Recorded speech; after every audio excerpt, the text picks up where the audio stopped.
जाने लायता ना हमसे करेला मीठी मीठी बतिया रे। ए सखी हमारो हीरो जैसन मिलल बा संगतिया रे। ए सखी हमारो हीरो जैसन मिलल बा संगतिया रे।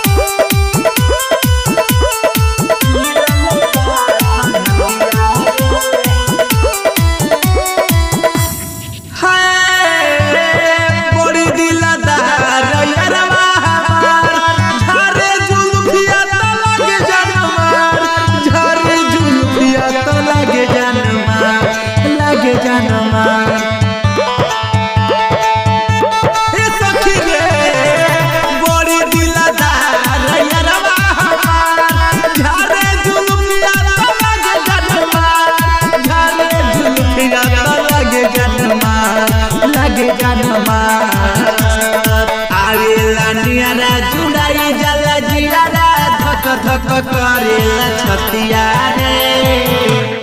ए सखी हमारो हीरो जैसन मिलल बा संगतिया रे। ए सखी हमारो हीरो जैसन मिलल बा संगतिया रे।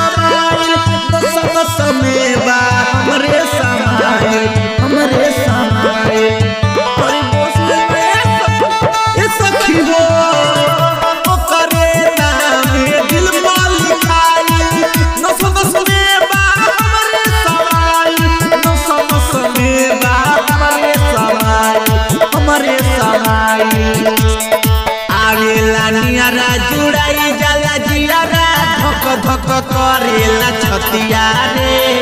ए सखी हमारो हीरो जैसन मिलल बा संगतिया रे। ए सखी हमारो हीरो जैसन मिलल